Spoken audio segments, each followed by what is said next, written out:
is going on, everybody? Welcome back to another episode of the Heroes for Hire podcast. We are back again talking all the week's movie news, entertainment news, and just generally having a bit of a chit-chat about everything to do with film. I am joined as always by my best man, Mr. Sean Mean. Sean, how's it going? Well, Connor, I finished work 40 minutes ago, got on a bus, and now I'm doing this. So what you're saying is you're locked in. I'm locked in. I've never been more ready for a bit, to be honest with you. Never been so more back. We've never been so back up in all my years. Let the boys know we are not back up. Honestly, we're not. I could do it. Let the boys know I could do it asleep. Honestly, he needs a sick day. I have to be honest. Might do a face mask later. Who knows? So this is your first episode. You don't have to do anything. Just chill out. But if it's your second or above, we'd really appreciate 5 stars, a like, a follow, a share, whatever way you could support the show. That would really help us out. We are currently going for 200 5-star reviews on Spotify before the winter solstice. Now, I mean, winter solstice, you say? Why? Yeah. We say shut up. That's what we say. Because why not base everything around the sun? It makes as much sense as fucking anything else. So also we have a Patreon episode that will be coming out soon, so that is for July. So every single month the patrons get to choose what movie that we review. Now, other than 2 movies of the year where we choose them due to them being our birthday months, yes, those months are over, folks. But those months are over. We're back to horrifying choices. So, it's up to you now. So we don't know what's going to be picked, but that review will be coming out later on in the week, and we'll record it and we'll we have all the selections in a hat. We'll pull it out. I'll do a post up on the Patreon that'll say make up some more suggestions or recommendations if you have any. I'll put them all into a hat. We'll pull a name out, and normally it's terrible because they hate us and they want us to review bad movies. Yeah, and occasionally we do Batman and Robin twice because we forgot to take it out of the hat. I think we were so scared the first time we just blocked it out. I genuinely, because I didn't, and I don't think we repeated any talking points. No. It was a whole other hour of, Jesus. It was like day 2 of a therapy session. It's like, no, there's more. Speaking of reviews though, Sean, a lot of people were saying Fantastic Four, it came out on Friday. Where's the review? And to that I say, we never got a chance to see it. We're both busy boys, I'll have you know. And also, what I was thinking was, this week, we haven't talked movie news in so long, and we did our Superman review last week. So I said I'd give a week buffer, and then everyone gets a chance to see it. It only came out 2 days ago, and then what we'll do is full spoilers next Monday. Nice. Yeah. I've currently got everything on every social media. I've got just the words like Fantastic Four, Mr. Fantastic, the thing. They're all muted. Because people are bad with spoilers. Yes. So we're going to give everyone a week, and then we're going to do full spoilers. And then we all reconvene here, and we'll all have a discussion.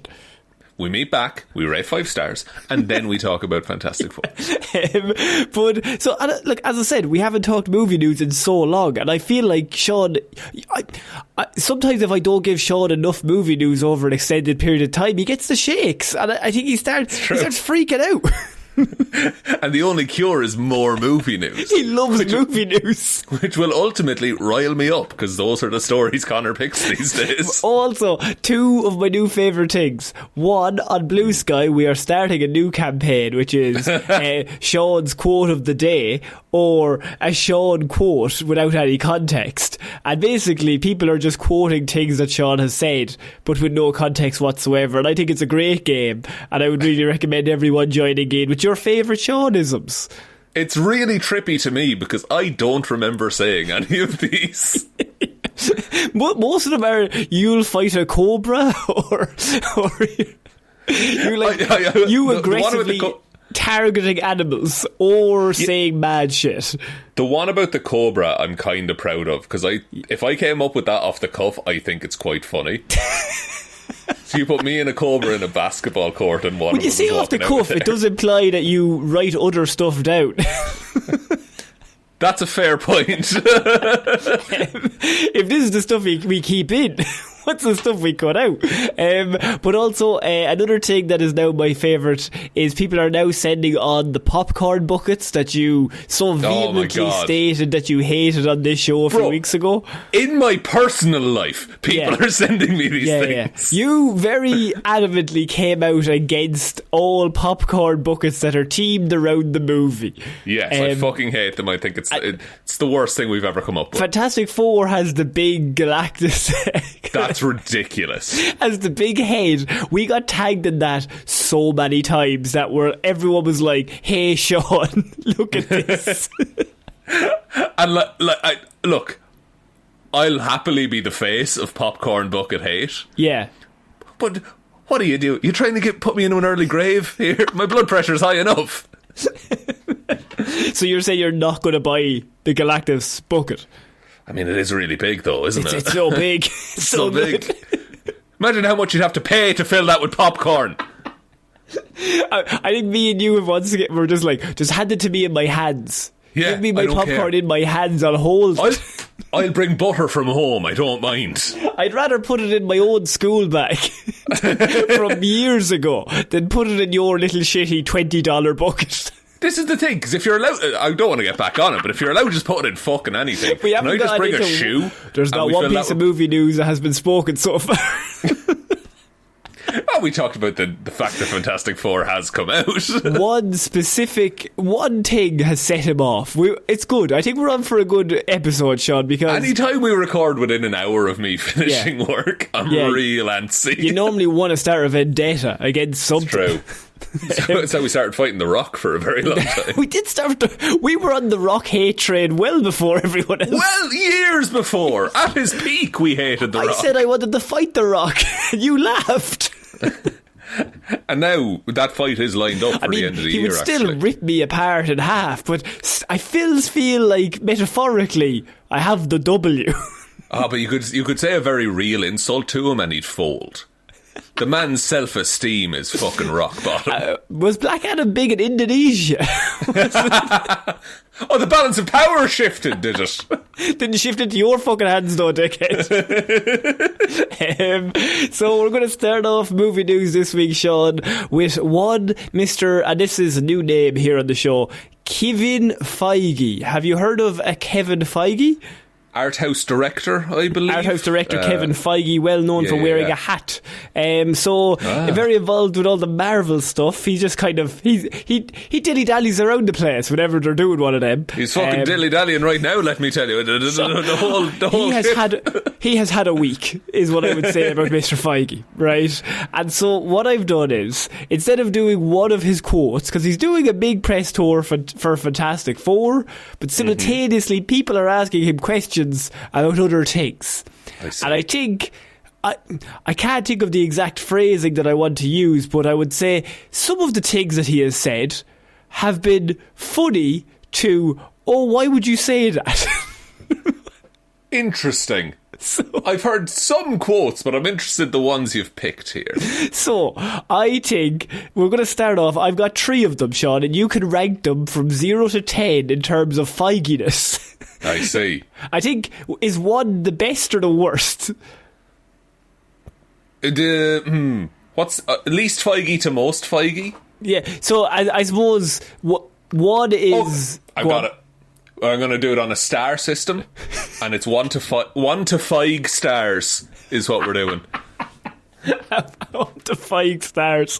But then, like, if you don't give 5 stars, then you're just like 2 stars. It just loses the whole meaning. Yeah, 2 out of 5 stars. 2 out of 5 stars, perfect. And is one bad or one good? Wrote down. And do we want to be 5? Is 5 bad? 5 is good. 5 is good. 5 out of 5? Great. 1 out of 5. Everyone wants to be 5 out of 5, right? But 5 out of 5 is the most Kevin Feige. Yeah. Does that make sense? That's Iron Man 1. You've nailed it. 5 out of 5. Yes, there you go. And then 1 out of 5, we're talking Thor, Love and Thunder. Okay. Avengers Doomsday has been filming for 3 months. Marvel boss Kevin Feige says the script is still being worked on. That's a 2 out of 5 from me, dog.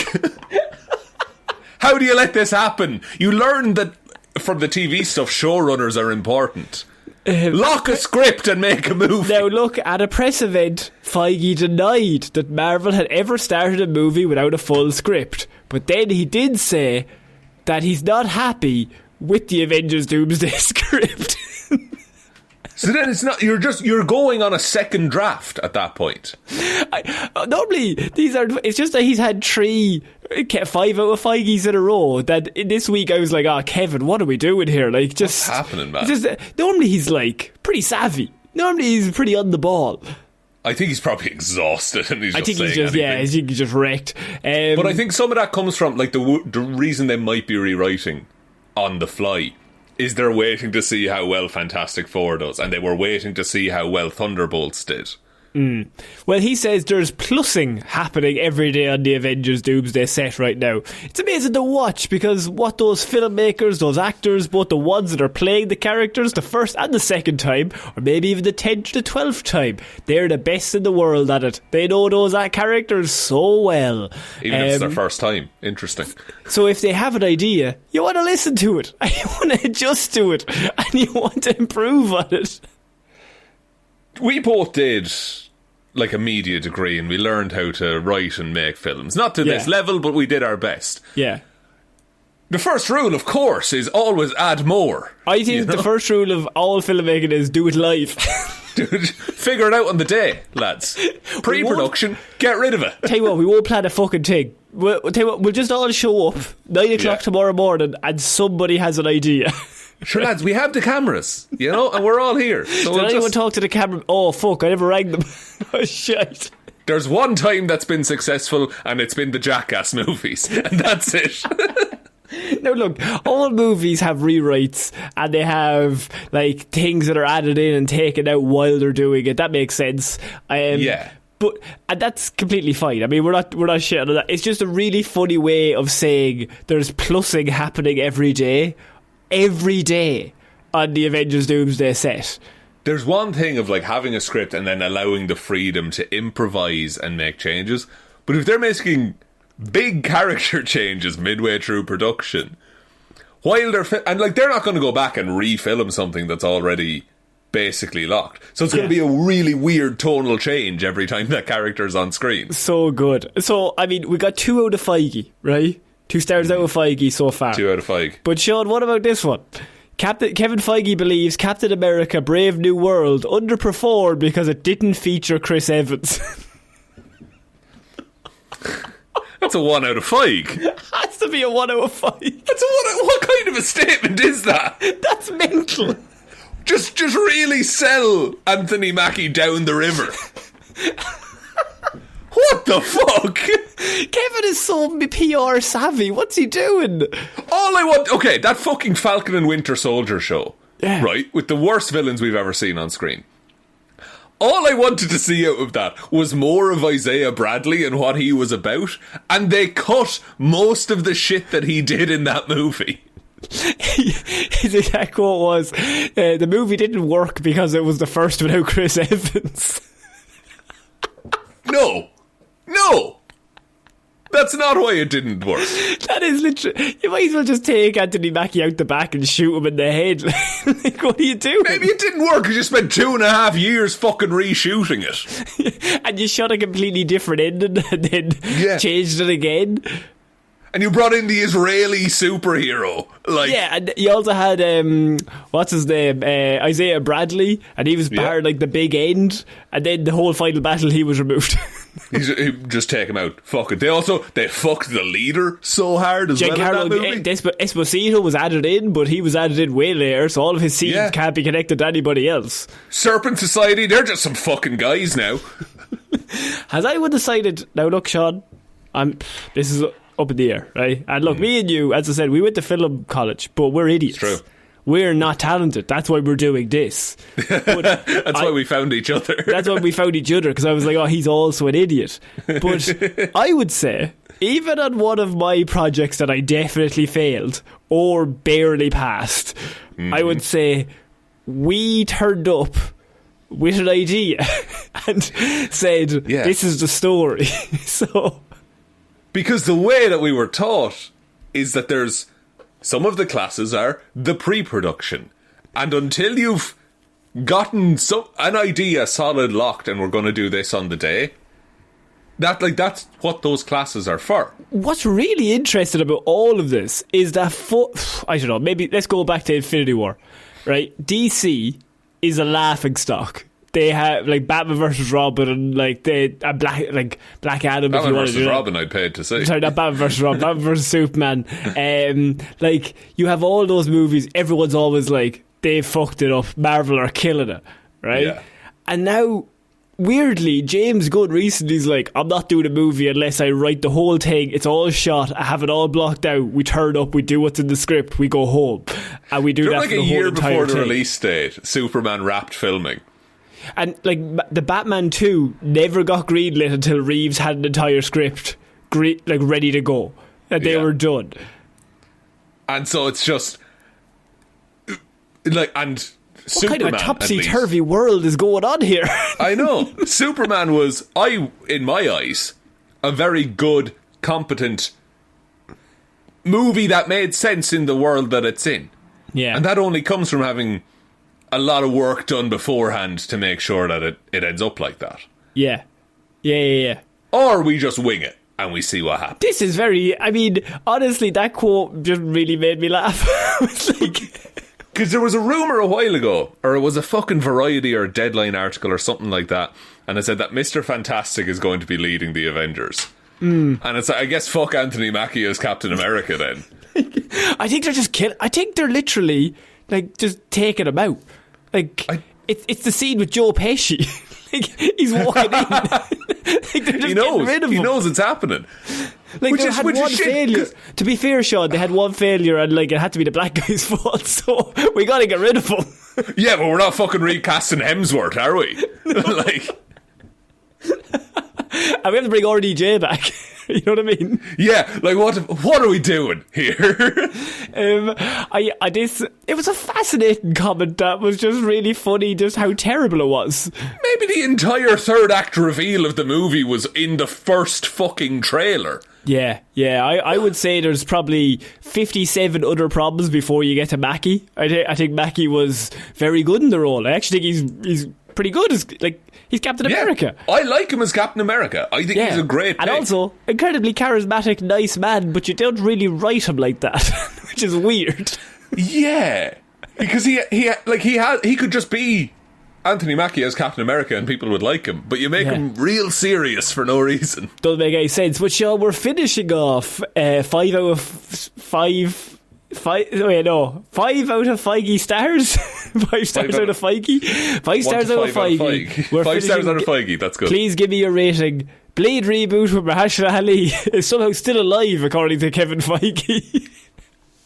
That's a 5 out of 5 right there. We're back. You're saying we're locked in? We're so locked in. We're so locked in. It's Blade's back, baby. Yeah. Now, look, he said that there was they were going to do the old-timey one. That, well, obviously the famous quote that we've covered already, I think a little bit, was we didn't just want to throw a leather jacket on Mahershala Ali and have him start killing vampires. We wanted something unique. And honestly, the script wasn't insanely great at the time. So then it was discovered, and then the most recent red flag was discovered that the designer Rudy Carter's period wardrobe for Blade had been given to Ryan Coogler's Sinners. An excellent vampire film. So they then had no outfits. It might be the best series of dominoes in the world. Of Marvel being just at the point where they're ready to fuck up Blade, and then Ryan Coogler deciding, I want to make a vampire movie. It's also about the importance of creativity. There has to be a moment in time where if Kevin Feige rings Ryan Coogler and says, would you like to do Blade? One day in maybe 2023, he rings him. He says, do you want to do it? And Coogler's like, I literally just came up with an idea for a vampire movie. Yeah. And the idea that the take on vampires that we got in Sinners could have been the vampires we had in the MCU is fucking insane. If you don't know it's about the biggest Blade, fumble.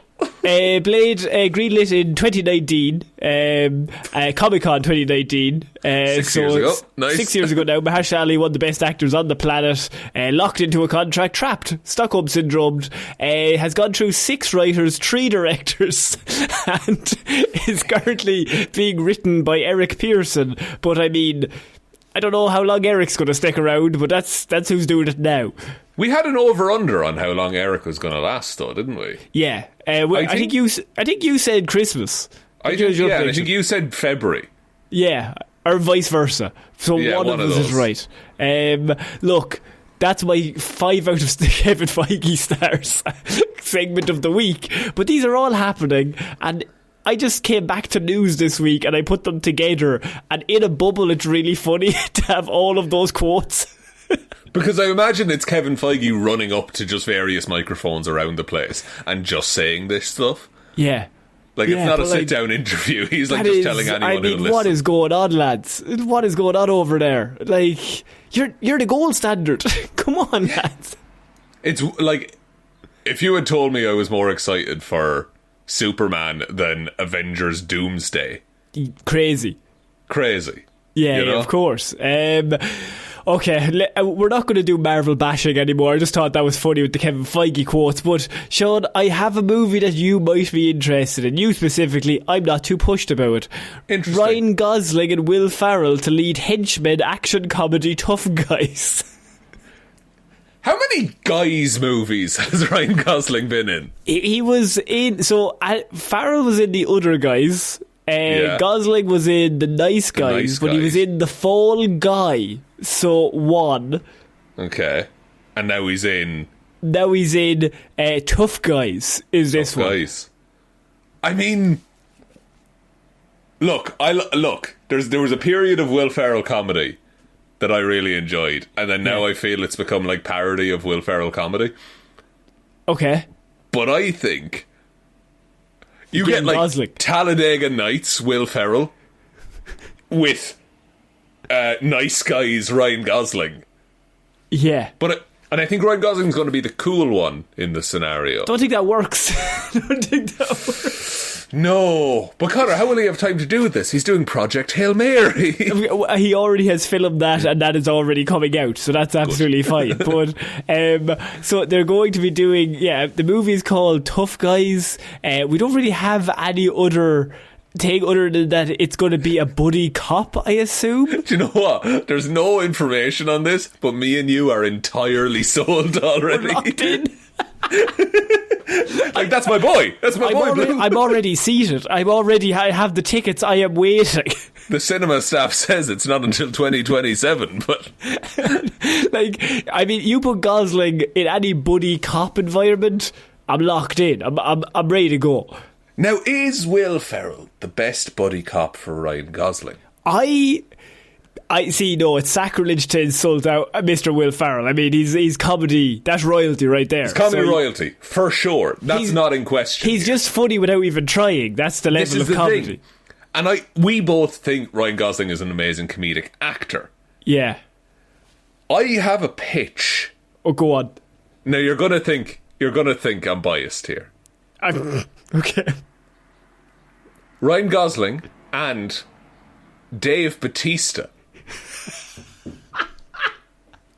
I see it. I see the vision. You see the vision, right? I see the vision. Yeah, and Gosling's the goose. Gosling's the goose. Dave Bautista's the big serious guy who's He's Drax, basically, but with more personality. Yeah, okay. But maybe Dave can be the goose. Gosling could be the serious guy. Do you think he can play the straight serious guy? He just plays it so well as idiot. We talked about it in our Fall Guy review, but Gosling has an ability to look like Ryan Gosling, but simultaneously be the uncool kid in the class. Yeah. Doesn't make any sense. Like the start of the Fall Guy where he's working in the pizza shop or the Mexican place or wherever he's working, I feel like he was really excited to do that. Does that make sense? Yeah. To wear the long hair and the beard and everything. If you haven't seen The Fall Guy, by the way, go watch The Fall. Fantastic go watch film. The Other Guys, an excellent movie with Will Ferrell. Go watch The Nice Guys and then go watch The Fall Guy. We were talking about my top 5 movies a while ago. Nice Guys might be up there. Yeah, no, I agree. And I will say, Sean, I told you to watch Nice Guys and The Fall Guy, if you remember correctly. And Game Night, which is also And fantastic. Game Night, I told you, yeah. But I told you to watch Real Steel, all of the Pirates of the Caribbean. You know, it's an even trade. This is not a fair trade. What are we at? What the fuck? No, I think like you combine them together. I think it really works. The Other Guys has one of the best comedic scenes of all time of Aim for the Bushes. That doesn't even involve Will Ferrell, but it does involve our arch nemesis, The Rock. But still, it does. But we'll allow it because it's a very funny scene. It's just the best scene. The Other Guys, the desk pop, fantastic bit of comedy. And obviously with the Nice Guys, that's excellent as well. So I think it's a good point. Who's the straight man in who is one day from retirement? I suppose Will Ferrell. And then who is the wild, crazy Mel Gibson? This makes no sense, but I need it to happen. Right. Buddy cop movie. Lethal Weapon kind of dynamic. But Morgan Freeman and Ryan Gosling.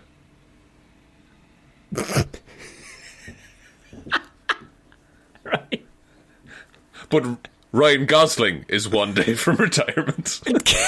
He's so young. And it's never addressed. Okay, I have done a bit more research. Daniel Gold is the one who has been told to write the screenplay for this, and his script follows two disillusioned henchmen who decide to flee the manacles of life as criminal underworld grunts and strike out on their own path, building a new life and playing by their own rules. Incredibly vague, but that's what they have. Okay, I can see it. Are they trying to go straight, or are they doing more crime? What's It's not stated either way. Oh, but it's going to be like them working regular jobs, but they keep doing criminal shit. Like, but like they're trying to whack someone working in Home Depot and shit like that. All I'm saying is this could be the best movie of the year. It could be the best 5-star, 3-star movie to exist, folks. No, well, that's The Fall Guy, so it's probably behind that. But fair. like, I see. Sometimes you just read a sub and you're like, oh, I'm going to go watch that. When that comes out, I'm watching that. This needs no marketing for me. Yeah, I'm fine. Cool. Ryan Gosling, Will Ferrell, comedy buddy cop movie. Cool. I'm locked in. This is by the by. I was just thinking of it in the background. Has anyone put Stardust in the hat yet? No. Can someone please put Stardust in the hat? Because I really enjoy that movie. I don't think you get the concept of the hat. What do you mean? The Patreon hat is there for bad movies, so that people say their favourite movies and then we have to watch them. Yeah, but it's somewhat... Someone hates Stardust, but I don't. Well, then you have to play it cool. God, I hate Stardust. I really hope no one puts Stardust in the hat, guys. I'll kill somebody if Stardust gets put in the hat. A young Charlie Cox, a Henry Cavill, a Michelle Pfeiffer, a Robert De Niro playing a sky pirate. I hate it so much. Hate it. I've set fire to my own house rather than think about Stardust. All I'm left with is multiple DVD copies of Stardust. Sean, I want to move on, by the way, because this story was sent in to us several times, even though it's just a rumour, and I think it's set up specifically for you. God, National Treasure 3 seems to really be happening at Disney. Look, folks, I've been on the National Treasure 3 hype train for years. And any time that they say it's going to be happening, it's not happening. It's not happening. But this rumour, people care about your weird love of National Treasure, even though those movies are bad. They're not bad. They're not bad. Okay? I would say National Treasure is a 5-star, 2-star movie. I think it's a 4-star, 3-star. No way. I love how the ratings is so complicated. But it makes sense. Imagine trying to explain that concept to your parents. I'd like... For you see, ma'am, it's a 4-star, 3-star movie, but Connor thinks it's a 5-star, 2-star movie, and they are different levels. I think you've created a new look of disappointment. What do you mean you're called the cops? According to a rumour, not only is a third film officially in production at Disney, but the film has a writer too. I fucking hope so. Apparently it's going to be Chris Bremner, who did Bad Boys for Life and Bad Boys Ride or Die, who is going to be writing the current draft of the script. Interesting. So you have... we don't know if Nicolas Cage is coming back. We don't know what he's stealing. We don't know the Declaration of Independence again. Maybe. We're not sure. But it's probably going to make no sense, and Sean is going to watch it. See, National Treasure 2 Book of Secrets ended on a cliffhanger. Yeah. Where the president, who Nicolas Cage had kidnapped previously in the film, asked him to look into a page of the president's book, which was page 47, I want to say. Yeah. And the president was like, did you get to look at that page? What do you think? And then Nicolas Cage says, it might be the most important discovery in human history. And then it cuts to credits. And that was decades ago. Do you know how much money National Treasure 2 made? Tell me. $450 million. Fuck yeah, it did. When has a historical adventure film done as well since? The last we heard, Ted Elliott, legendary Ted Elliott, was working on the script for the film. Now, people don't know, Ted Elliott is Sean's favourite person in Hollywood, in the world. Possibly, yes. He had a hand in most of the films that impacted me as a child. The Pirates of the Caribbeans, the Shreks, the National Treasures, G-Force as well. Yeah, so Ted Elliott was meant to be writing the script for the movie as of last year, but that apparently it was a last year report, so like things have died down, and now this has come up, so maybe they got rid of Ted. So now my question to you, Sean, would you be a traitor and watch a National Treasure 3 if Ted's not involved in the making of the movie? I could see Ted having some kind of additional thanks credit or something, you know. It's he had a hand in it.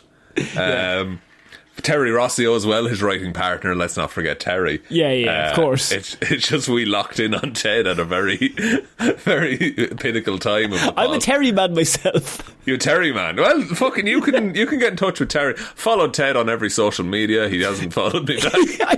I followed him with the podcast Blue Sky, and he didn't follow back, and I was kind of disappointed. I know. Look, it's fine. It happens. Ted, it happens. If only you knew how much love we could give you. Ted, sounds a bit stalkerish now when I say it out loud, but still. Ted, ignore Connor, please. Yeah. Let him come. Be on the show. Don't tell him to come. What the fuck? Ted, please, my co-host. He's a wild man. If you want to come on and I'll ask you questions about everything you've ever done. Just really specific questions. Yeah.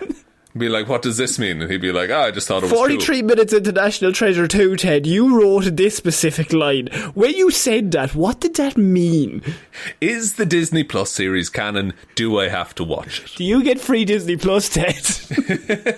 Did you get any Pirates merch? You know? Can I have your account?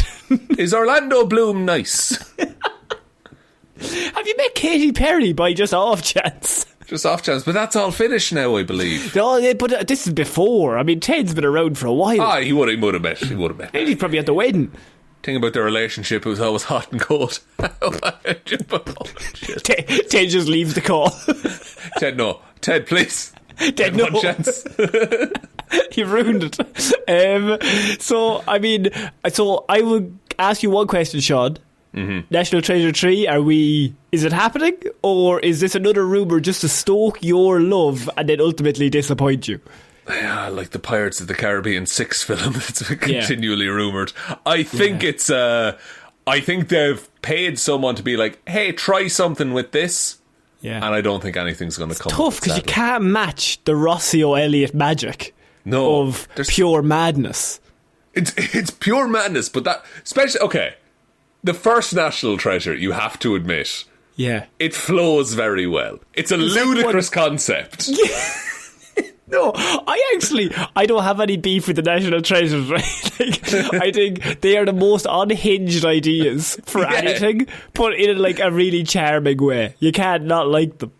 Yeah, it's people who just love history decided to make Indiana Jones for real. The second one is not a good movie. The first one is a good movie. Not a good movie, but as you said, it flows like a movie, and you're like, this makes sense. The second one fucked me up because they just let fucking that man drown, Ed Harris. They just let Ed Harris drown at the end of it, and he's fine with it.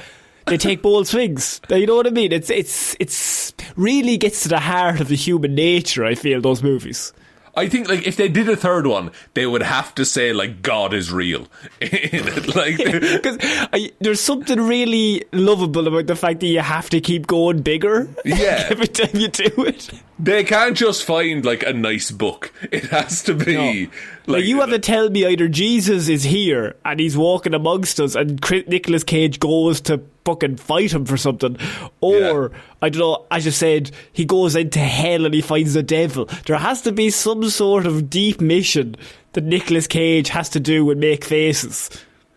Yeah, like, and it can't just be aliens, because then you're just Indiana Jones. Yeah, that's no crack. It has to be something. I want, like, have him find, like, the Fae from Ireland or some shit. You know? You're saying elves. Fairies. Elves! Yeah! Make magic real. Yeah. I want Nicolas Cage in Dublin looking at a fucking wall with some paintings being like, there's an arrow, and if the sunlight hits the right way, then the fucking elves come out of the fucking floor. The spire? Oh, it's actually a plug stopper. And if you unplug it, all of the fairies come out. That's what we want, right? That's what Ted, you can take those ideas for yourself. We won't even charge you. Thank you for rejoining the call as well, Ted. Please. Follow us back on all the things, Ted. Ted, I will lose my mind. In the nicest, most regular way possible. Yeah. I will shit myself if you follow us. You're just sitting on the call, just shitting yourself. Just all have to sit there looking at you. Just constant. It's awful for everyone, but mostly me. Just horrendous. Sean, we're moving on to our next piece of news, and I doubled up these stories because I thought he's finishing work. He might be a bit down. What about an Assassin's Creed live-action series has been ordered at Netflix? I mean, it's... Look, I've been burned by Assassin's Creed more time than I've enjoyed Assassin's Creed games. You love Assassin's Creed. I love Assassin's Creed. I love 1, I love 2, I love Brotherhood, Revelations. 3 is fine. Love 4, it's the pirate one. Then there's Rogue, which was okay. Then Unity. Then the one in London, which I forget the name of. And then... I think it goes Origins, which is pretty cool. You're in Egypt. And then it's Odyssey, which I played for 30 hours and then decided I didn't like it. That sucks. Seems like a long time. Then Valhalla, which I didn't play because it looked shit. Then Mirage, which looks okay, I guess. And now they're doing a bunch of new ones. And it's like a live service game now as well, which is weird.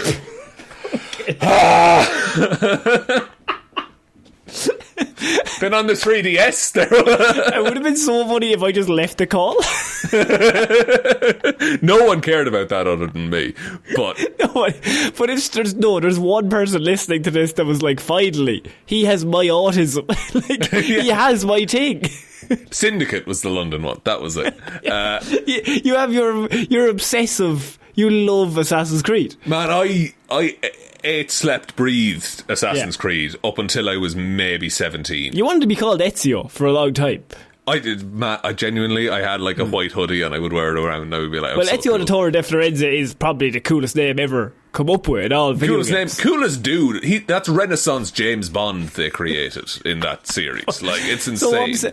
Well, I mean, it couldn't go wrong if you made a movie shot and you're casting an Irish person as oh my god, I'm locked in. The disappointment I felt when I first saw Assassin's Creed the movie.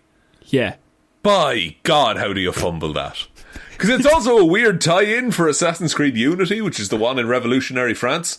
It's very strange. The main character shows up at the end. And he like nods at Michael Fassbender. And it's like, if you don't know the game is coming out, it makes no sense. You know how bad a movie has to be for Sean to disregard it, an Assassin's Creed movie starring Fassbender. Fassbender. Like, we'll follow Fassbender to the ends of the earth. He's one of the boys. Gleeson's also in that movie. Gleeson and the boys are there. The lads, the crew, they're hanging out. It's not a good movie. And so, Sean, what about Marion Cotillard is in it.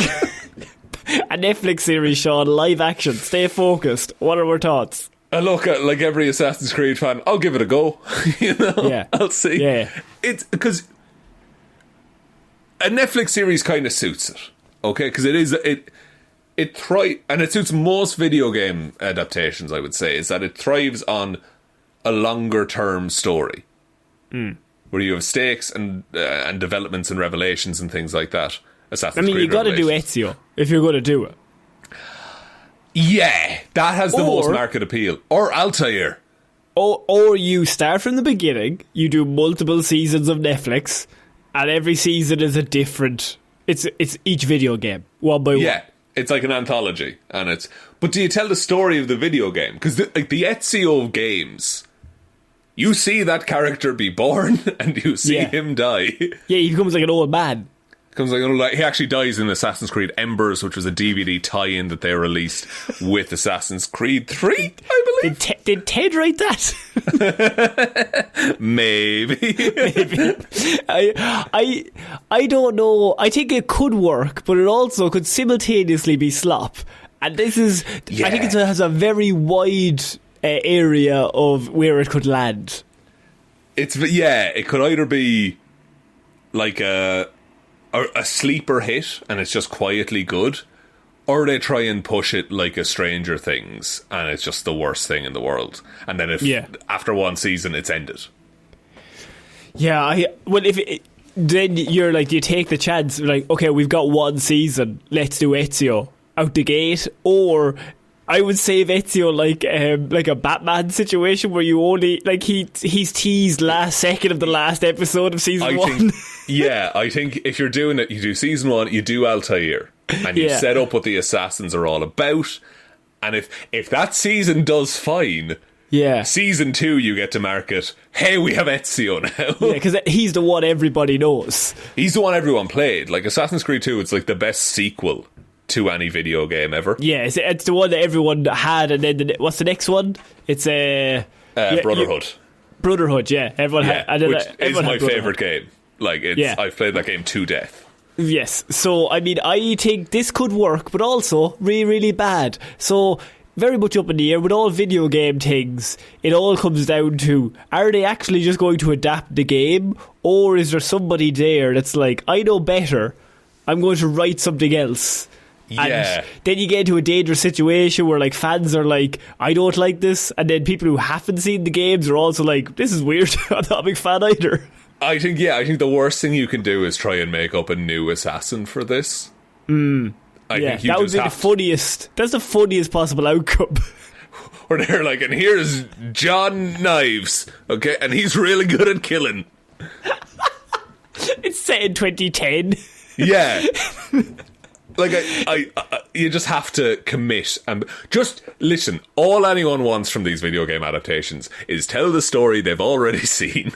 Yeah, but just they don't have to play it this time. We're all children and idiots, and we liked it in a different form. Just do it again. When did the first Assassin's Creed come out? Was that 2008? Oh, I'm going to say, no. First Assassin's Creed was 06. 06. I'm going 06. I'm going big on 06. First Assassin's Creed to 07. Jesus Christ. Shit. Man, Xbox 360 was 2007. That hurts me. Yeah, they were old. We're slowly edging towards death. Not me. I'm going to be young forever. Okay, fair enough. So, I mean, I could see this being all things. Sean, for you, I hope it's good, because I don't think your heart can take it if it's bad. No, the worst case scenario is like this, National Treasure and Pirates of the Caribbean 6 all come out on the same day and they're terrible. Yeah, and they're all terrible. I think someone put me on a watch list at that point. I'm just like, how you doing, bud? You're checking in. Hey, just wondering how you're feeling, you know. How you getting on? I'm at like a family event. I have to go outside. I have to ring my friend Sean. Sorry. They're you're like, why? Pirates of the Caribbean 6, you wouldn't understand. You wouldn't understand. Assassin's Creed is terrible, it turns out. Ma'am, it was a 2-star, 1-star movie. You're not going to get it. What? Oh, Sean has just confirmed he considered it 1-star, 1-star. Oh my god. No. This is Code Red. I need to leave. Sean, I'm going to have a very quick thing before we get to our final story, and that is Taika Waititi, your favourite director in the world. He's tackling a new Judge Dredd movie with Drew Pearce to write it. That's a directing tone from his existing works, Jojo Rabbit aside. That's a tone that I don't associate that director with. Well, Drew Pearce, who wrote Mission Impossible Rogue Nation and The Fall Guy, is in to write it with him. This could go any way, couldn't it? This is another one of, there's a wide area here where you can't really say it's going to be bad or it's going to be good. It could be anything. I like the Karl Urban Dredd. I think that's really movie. good. Well, Karl Urban is excellent in everything he does. Yeah, to be fair, he's quite a charismatic good man. Yeah. I mean, what about Stallone? Are we using Stallone's 95 one? That's what introduced me to Judge Dredd. Mm-hmm. And I'm glad I was introduced to Judge Dredd. A good way to talk around it. Well done. Yeah, weird he takes the helmet off, considering Dredd never takes his helmet off. It's one thing. That's the thing he's known for. Can I give a Judge Dredd fact? Yeah. I've never been asked that question before, but the answer to that question is always yes. Class. So in 2000 AD, the comics that Judge Dredd appears in, he ages in real time. Right. So he starts in like the 70s, 80s as like this 30-year-old enforcer, and now he's like a 70-80-year-old dude with like a load of bio enhancements and shit like that. Right. So he's the only comic book character who's actually aged. Yeah, because everyone else gets reset every so often, but not Dredd. He's just a horrendously old man. Occasionally he gets like rejuvenation treatments and shit like that, but like spas. He goes to a spa day. Yeah. Gets a little face mask, a mud bath, etc. Yeah. Starts feeling a little bit good. He goes to one of those chiropractors. They like bend him in half. Yeah, don't do those. They're real bad for you, it turns out. So, I mean, Taika being brought into Dredd, it's a real clash. I would say it's a clash of styles. But also something maybe that he kind of wants to do, because I would say his stock has not been as high as it once was. So after Ragnarok and then Jojo Rabbit, I mean, he's flying. He can't do anything wrong. Film about a South African football team who never scored a goal or something like that, and it wasn't great. Yes, I cannot remember the name of that, but yes, absolutely. So, like, you have those few movies, but that came after Love and Thunder, I'm pretty sure. Yeah, it did. Yeah, so Love and Thunder obviously was not met with a lot of fanfare, didn't do that quite well. I think he just basically took all of the brunt of that like, this is too Taika. It was a lot of his fault, to be fair. I would say 70% yes. But like, it's one of those situations where maybe he's doing something like this to be like, okay, what's the opposite of what people expect me to do next? Like a gritty, grim, not superhero movie, but like a larger than life protagonist for sure. And look, you also have a bit of a more of a comedy writer. I mean, like The Fall Guy, Drew Pearce can write comedy, but he also, I mean, there's action in that movie. There's a lot of action, so like can kind of work around that, work the comedy into the action. So I suppose it sounds interesting. It sounds like something that could be good, but also could go straight to, I want to say DVD, but you know what I mean. Go straight to streaming. Yeah, but I also think that Judge Dredd is enough of a there's never really been a good adaptation that if there's another bad adaptation, I don't think it tarnishes the brand too much. Yeah. You know? I'm interested to see what happens with this, because I mean, as we said, it's one of those with such a wide array of what could happen, and I think Taika is kind of coming back. Well, I hope so. I think Taika's in a bit of like I'm going to prove that like I'm Taika Waititi. I did Jojo Rabbit, which is pretty good. So it's just the problem is I think he bought into his own hype there a little too much for the last few years. I think he went from like a semi well known director to the hottest thing in Hollywood in about 2 months. Yeah, and I think everyone loves you, and then the fall is just as fast once you go up that fast. Yeah, I think it's too much too soon, nearly. Yeah, and I think especially with like the way he does his press or whatever, this is not a bad thing. It's just that like studios are always terrified that he's going to say something, so it works when he's doing real good movies, and they're like, yeah, he's a wild card, but I'm glad he's in our deck. But it's much easier then if you do get a dud like Love and Thunder to be like, just drop him. Like, we're done. Yeah. And he's still doing a Star Wars, is he? Or is that finished? Sean, come on. Just saying. He is. Okay, I will say, technically, yes. The answer to that question is he is still down to do a Star Wars movie, but the follow-up to that is, well, you know... He'll be so busy doing Judge Dredd. Maybe this is it. Maybe they're waiting to see how Judge Dredd pans out, and then they do a Star Wars. I think that Star Wars signed him on years ago, but they signed everybody. Star Wars do a thing where they just basically sign every director, and then they drop all of the projects except for one. And Daisy Ridley's movie is going to come out any day now. Locked in, ready to go. Ready to go. So good. So we're finishing off movie news this week, Sean, with a story that I think you might be interested in. Our Flag Means Death creator returns to HBO for DCU's Greatest Hero You've Never Heard Of series. Interesting. Our Flag Means Death. That was a comedy TV show about Stede Bonnet, the gentleman pirate. Mm-hmm. Taika Waititi played Blackbeard in that. David Jenkins is the creator of that, Our Flag Means Death, and he has now boarded a little show that they are going to be doing. So they've done the Penguin, they're also they're going to be doing the Green Lantern series, or Lanterns as it's called, but now after all that, they're going to be doing a Booster Gold series with David Jenkins in to write it.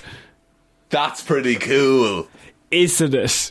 That's a specific comedy voice to write a Booster Gold movie. You've done a report years ago on Booster Gold. Yes. If anyone doesn't know, Booster Gold's whole thing is he's the greatest hero you've never heard of. That's he's basically from the future. He's a loser in the future that doesn't really get up to much, has no superpowers, and then he goes to a museum that's full of superhero memorabilia from our time.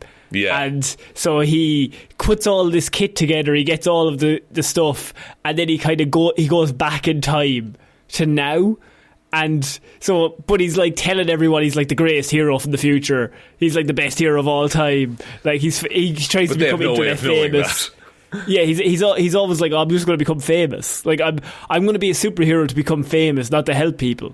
And then you have that growth from him being I don't really care to I should probably actually help. I suppose I could do some good while I'm here. One of the best episodes of Justice League Unlimited is, I'm pretty sure it's called The Greatest Story Never Told. It is, yeah. And it's such a funny episode in that, so Booster Gold is part of the team. He's in the Justice League, but nobody ever calls him for anything.